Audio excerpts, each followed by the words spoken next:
So I have wanted to start a business, and I've always had goals of having a successful company since I was a very, very young, since like I was 16 years old. And I'm the type of person that I'm a doer, okay? When I want to get something done, I do it. I really try not to fall into analysis paralysis or whatever they call it, where you just get stuck on doing so much research to the point where you don't actually get anything accomplished. If I see that I want to do something, I'm going to do it, and I'm going to try to do it the first day I find out if I have the resources. It's a blessing, it's a curse, but inevitably here we are. So the first business that I ever tried to start, right, was right when I got into my second semester of college. I believe I discovered FIRE, also known as Shopify dropshipping, and I thought that I had hit the gold mine, okay? And so I don't know what I searched up on YouTube, probably watching like an entrepreneurship vlog, and this is the year 2018, okay? So when you're hearing all of this stuff, I need you to keep in perspective the year that we're in, okay? And so this is the year 2018. Shopify dropshipping was popping, okay?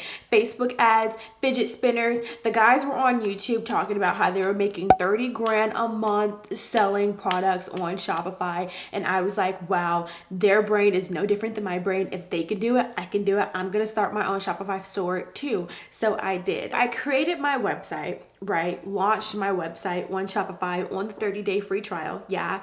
And I promoted it on my social media, and that was the only place, but I don't really have any followers, so that wasn't very successful. But my plan was to hone in on search engine optimization. That was the first big skill that I learned, other than how to do market research, so I know what products what people want to buy. I was going to use search, because there's two ways for people to discover your products. You can use search or you can use ads, and they both go together, coincide with one another. Now, I did not have the money for ad revenue, okay? The ad revenue that these people were spending was anywhere close to $500 to $1,000 a day promoting on Facebook at the time. Instagram ads weren't really popping then, but Facebook, and that's how they were able to earn 30 grand a month, by using Facebook ads and spending $500 to $1,000 a day. And that's on the low end. I really think it was more than that, but I don't want to be wrong, so we're just gonna say $500 to $1,000 a day. I did not have $500 to $1,000 a day. I was in college. I was maybe able to invest maybe $10 a week, and we'll just see what happens.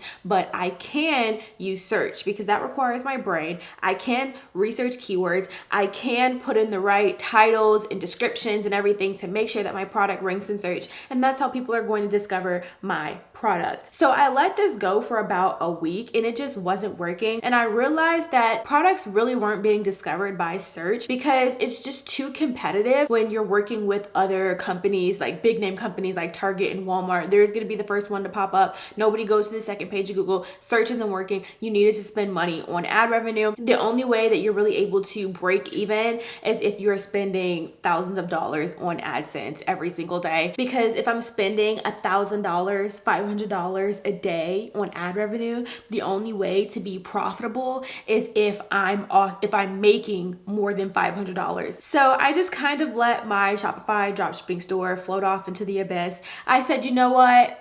I'll come back to it. I'll come back to it when I have some more money. But in the meantime, I'm gonna try something else. That happened in about April of 2018. So then fast forward to August. At this point, I decided, you know what, I'm not gonna go back to school. I'm gonna try something else. And so I decided that I wanted to sell lashes, because that was very popular on Instagram at the time. Girls were selling lip gloss, girls were selling lashes, little body piercing kits, bundles. That was really popular at the time. So I said, you know what, I'm going to sell lashes. And so I contacted vendors, I got samples in the mail, I went on Canva, I created my logo, I found a target audience. I was going to create an Instagram page that was like, this is 2018, keep in your mind 2018. So they were posting like, you know, TBH, shout out for shout out type of content, just aesthetically pleasing content. And then you grew the Instagram page to 10K, 15K followers. And then from there, you would promote the lashes or whatever product on the Instagram page. But wait, okay, I missed a step. So in the process of doing the Shopify dropshipping, I completely forgot about this, because I was already researching vendors for the Shopify dropshipping start. I started another little, I wouldn't even call this a business. This was a hustle. Okay, this is a little hustle. And this hustle helped me with trying to sell lashes. Okay, so basically what I did, this is so bad. Okay, I don't know how ethical this is, but this is what I did. And so I went on AliExpress, and this was popular at the time because so many people were starting lip glosses, lashes, jewelry businesses, vendor list. This is very popular. So I went on AliExpress and I did some research on hair vendors, lip gloss wholesale vendors, lash vendors, and clothing vendors and stuff like that. I read the reviews. I did not test the products myself because I wasn't going to buy it because I wasn't going to use it. So I read the reviews. And if I felt like this company had pretty good reviews, I would take the link for that company and I would put it on a Google Doc, right? And then I took it to my Instagram, this Instagram that I created that had not that many followers, maybe like 300 followers or so. And I was like, hey, I have a vendor list. I have vendors, great vendors for this company, for this type of business, for lip gloss, for lashes, for nails, I have a good vendor list, right? And I sold it for $30 and I made 2 sales.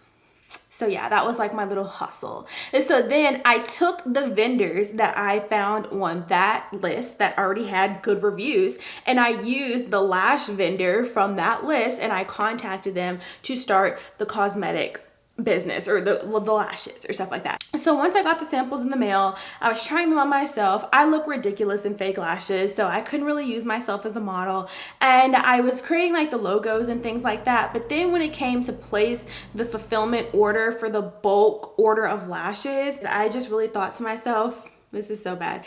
Do I really want to do this? Like, do I really want to spend the money on these lashes? Like, I don't even like lashes myself. So I changed my mind and I just decided not to do it. And I just held on to the lashes for forever. And I also used my Shopify trial on the first dropshipping shipping website, and I didn't want to pay to start a website again. And because I was just going to sell the lashes through the Instagram account and then create a website once after I made a couple sales. But I didn't have enough followers on the Instagram that I felt like people were going to buy the lashes. I just kept running into problems, and I was just trying to think about like how to problem solve. And so I kind of just like put that on the back burner and kept telling myself I was going to come back to it once I made a little bit more money. Same thing with the Shopify drop shipping. And so in the process of doing that, because I was doing both at the same time, this is me being a doer. Okay, this is me, no thoughts, just vibes, no analysis paralysis, just do.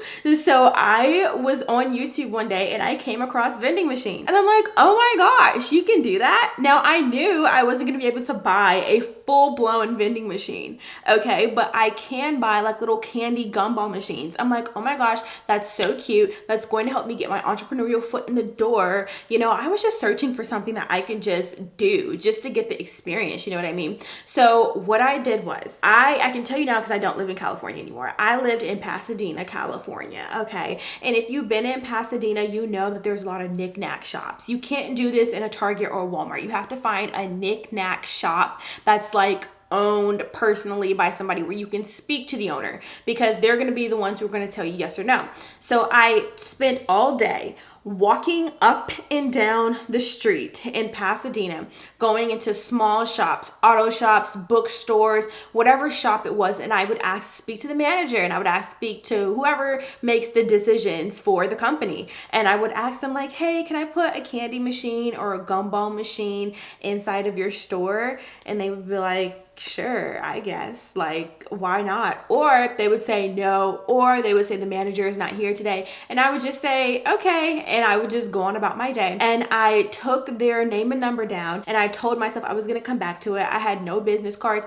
I kid you not, I discovered a YouTube video, and the next day I was out asking people if I could put a gumball machine in their store. I just wanted to make sure that I had some type of customer base, you know what I mean? So I went home, made business cards again, ordered the business cards this time, and I kept saying, because this time I worked at Kroger, the next time, you know, I get some money, I'm gonna buy a gumball machine. But of course, you know, with bills and everything stacking up, by the time I had leftover money to go buy the gumball machine, when I came back, the company was like, who are you again? And then it was just like too much to go through all of that again.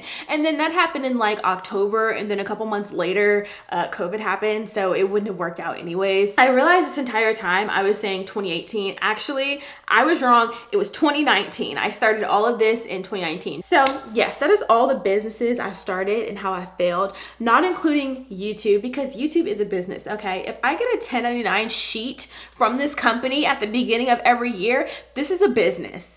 Okay, and this hasn't failed. This is why it's not included in this video. What is the common denominator, of course, of all of these businesses failing? Lack of funding. Of course it's lack of funding. I couldn't do Shopify because I couldn't afford to spend $500 a day on Facebook ads. I couldn't sell lashes because buying inventory in bulk is very expensive, not including the lashes, but also the packaging and all of the things of that nature and stuff like that. And also with the vending machines, it took too long for me to get funding. And so they all forgot about me by the time I came back around. And so I definitely see why businesses run off of credit, because you need cash coming in for a business to flow. So I don't consider it an L, because lessons and skills are more valuable than any sales that I couldn't have made. If I just would have made a whole bunch of sales the first time around, then I wouldn't have learned anything. So yes, that's all for today, and I'll see you in the next one. In the meantime, stay strong. Bye guys.